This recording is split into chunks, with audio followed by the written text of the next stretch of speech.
మేము అడుగుతా ఉన్నాం.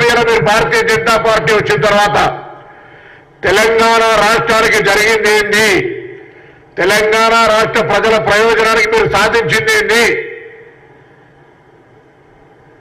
అధికారంలో రాగానే కదా 7 మండలాలు సీలేరు ప్రాజెక్టు తీసుకొని ఆర్డినెన్స్ ద్వారా ఆంధ్రలో కలిపారు. మీరు తెలంగాణలో మీకే ముఖం ఉంది అని అడుగుతున్నాం. ఇలా తెలంగాణ రాష్ట్రం ఇచ్చినటువంటి ఒక భౌగోళిక పరిస్థితి నుండి 7 మండలాలు సీలేరు విద్యుత్ ప్రాజెక్టు తెలంగాణలో విద్యుత్ కోతలు లేకుండా కాపాడగలిగేటువంటి ప్రాజెక్టును తీసుకుని మీరు ఆంధ్రలో కలిపి తెలంగాణ విభజన హామీలు అమలు చేయకుండా తెలంగాణ విధానాన్ని వ్యతిరేకించి అవహేళన చేసి అమరులను కించపరిచి తెలంగాణ ఏదో దొంగతనాన్ని ఎత్తుకొని పోయిందని చెప్పేటువంటి మీకు తెలంగాణలో ఓటు అడిగే హక్కు ఉందా ముందరని అడుగుతాను. ఇలా అంతేకాదు, ఇలా ఒక జాతీయ ప్రాజెక్ట్ ఇచ్చిండ్రా, ఒక ఇండస్ట్రీ ఇచ్చిండ్రా, ఒక మెడికల్ ఒక పెద్ద ఇన్స్టిట్యూట్ తీసుకొచ్చిండ్రా? ఈ రాష్ట్రంలో ఎవరికి ఇల్లు కట్టించిండ్రు? ఈ రాష్ట్రంలో ఒక రేషన్ కార్డు అని ఇచ్చిండ్రా? ఈ రాష్ట్రంలో రైతులకి మీద ఏమైనా చేయగలిగిండ్రా?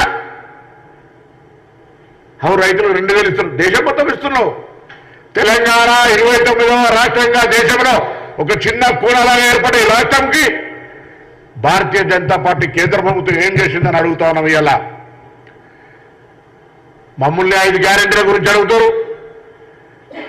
ఏమైంది మీ సంవత్సరానికి 2 కోట్ల ఉద్యోగాలు? నరేంద్ర మోడీ గారు విశ్వగురువు చెప్పుకొని మొత్తం దేశం ప్రపంచం తిరుగుతుంటే మొత్తం భారతదేశంలో ఎన్ని ఉద్యోగాలు ఇచ్చిండు 5-10 సంవత్సరాల ఏం చేసినా చెప్పేటువంటి ఎజెండా అనేది మీ దగ్గర? నిరుద్యోగ సమస్య ఇంత ఎత్తున పెరిగిపోతే ఆనాడు నిరుద్యోగ సమస్య పరిష్కారానికి కాంగ్రెస్ పార్టీ చిన్న తరహా పరిశ్రమలని అనేకమైన నవరత్న కంపెనీలు పెట్టి దేశంలో నిరుద్యోగ సమస్య పరిష్కరిస్తే ఈరోజు మీరు భారతదేశంలో అధికారంలోకి వచ్చిన తర్వాత ఒక్కొక్కటిగా అమ్మేయడం తప్ప మీకిద్దరు అన్నట్టుగా అమిత్ షా నరేంద్ర మోడీ కలిపి అదాని అమ్మానికి అమ్మేయడం తప్ప మీరు దేశానికి చేసిందే దాన్ని అడుగుతా ఉన్నా. ఈ దేశంలో ఏ ప్రజలకు లాభం జరిగింది? దళితులకు వ్యతిరేకమే, బీసీలకు వ్యతిరేకమే. బీసీ కులగణన సర్వే జరగాలంటే దాన్ని తీసుకొని అప్పుడే పెడతారు కేంద్రంలో. మైనార్టీలకు వ్యతిరేకమే. ఆఖరికి రాజపుత్రుల పట్ల కూడా అనుచితంగా మాట్లాడి ఉత్తర భారతం మొత్తం రగులుతా ఉంది. అలా మీరు ఎంతసేపు అధికారాన్ని వినియోగించుకొని నియంతృత్వంగా ప్రభుత్వాలను పడగొట్టాలి, ప్రజాస్వామ్యాన్ని చంపాలి, భారతీయ జనతా పార్టీని వ్యతిరేకిస్తే బీజేపీ అనుబంధ సంస్థలుగా ఈడీ, ఎన్ఫోర్స్మెంట్, సిబిఐలను ఉపయోగించుకొని హరాస్మెంట్ చేయాలి తప్ప మీరు ఈ 10 సంవత్సరాల్లో సాధించింది అని అడుగుతా ఉన్నా.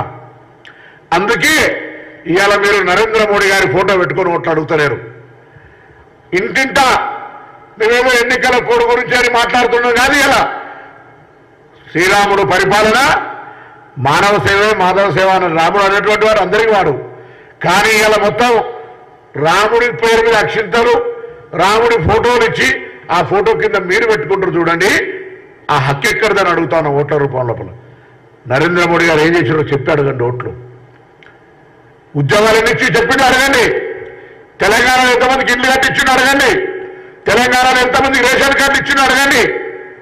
తెలంగాణ పేదలకు, వితంతువులకు, వృద్ధాప్యులకు ఎంత ఏమేమి ఇచ్చిండు అడగండి. అవన్నీ మాట్లాడరు. గాలి కబుర్లు, సొల్లి కబుర్లు. ఏమనంటే భావోద్వేగాలను రెచ్చగొట్టి భారత నిర్మాణానికి అవసరం ఉండేటువంటి అంశాన్ని పక్కన పెట్టి భావోద్వేగాలు రాజకీయం చేస్తా ఉన్నారు.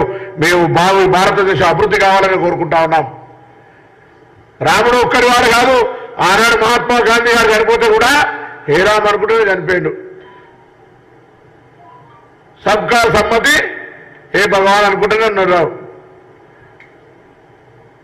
ఈరోజు మీరు రాజకీయాల కొరకు వాడుకుంటే అది తప్పు అని చెప్తా ఉన్నాం. అంతేకాదు ఇలా కిషన్ రెడ్డి గారు సికింద్రాబాద్ నియోజకవర్గానికి ఏం చేసిందే? బండి సంజయ్ గారు అడిగితే అసలు మీరు చేనేత కార్మికుల గురించి మాట్లాడతారు. ఇలా చేనేత కార్మికులకు జిఎస్టీ చేయడంతో పాటుగా బుణకర్ యోజన కింద వాళ్ళకైతే ఇన్సూరెన్స్ రద్దు చేసి నేషనల్ టెక్స్టైల్ సంబంధించినటువంటి వాటన్నిటిని రద్దు చేసి ఇలా చేనేత కార్మికుల జీవితాలు స్వాతంత్రం వచ్చినప్పటి నుంచి అండగా ఉన్న కాంగ్రెస్ పార్టీ విధానాలన్నీ రద్దు చేసి ఇలా వాళ్ళకి అన్యాయం చేసిరు మీరు. అది కాకుండా వాటినే ఊరికేనే మాట్లాడుతూ ఉన్నారు. ఇలా ఒకటే మాట మళ్ళీ మళ్ళీ అడుగుతోంది కాంగ్రెస్ పార్టీ కార్యకర్తలారా, యావత్ తెలంగాణలో భారతీయ జనతా పార్టీని అడగండి. తెలంగాణ యువజనను వ్యతిరేకించి తెలంగాణకు 10 సంవత్సరాలు ఒక ప్రయోజనం కూడా కలగనియని తెలంగాణ అమరవీరులను అవమానపరిచి ఒక ఉద్యోగం కూడా ఇవ్వకుండా, ఒక జాతీయ ప్రాజెక్టు లేకుండా, ఒక పరిశ్రమ లేకుండా, ఒక విద్యా సంస్థ లేకుండా ఉన్న వీళ్ళు ఏ విధంగా ఏ నైతికతతో ఓట్లు అడుగుతారో ప్రతి కార్యకర్త నిలదీయాలని సందర్భంగా కోరుతా ఉన్నాం. లోపాయకార ఒప్పందంతో బీఆర్ఎస్ టీఆర్ఎస్ కలిసి కాంగ్రెస్ పార్టీని దెబ్బతీసే ప్రయత్నం చేస్తుంది. యావత్ తెలంగాణ కాంగ్రెస్ కార్యకర్తలు ఈరోజు తెలంగాణ ప్రభుత్వం 120-130 రోజులైతే మనం అందరం కూడా మహిళలకు ఆర్టీసీ బస్ సౌకర్యం, 500 రూపాయల గ్యాస్ సిలిండర్, 10 లక్షల ఆరోగ్యశ్రీ, 200 యూనిట్ల ఉచిత విద్యుత్, నియోజకవర్గానికి 3500 ఇండ్లు, రేషన్ కార్డులు ఇవి ఇవ్వడమే కాకుండా మేము ఇచ్చిన ప్రతి హామీ అమలు చేస్తామని ధైర్యంగా ఊర్లలో చెప్పండి.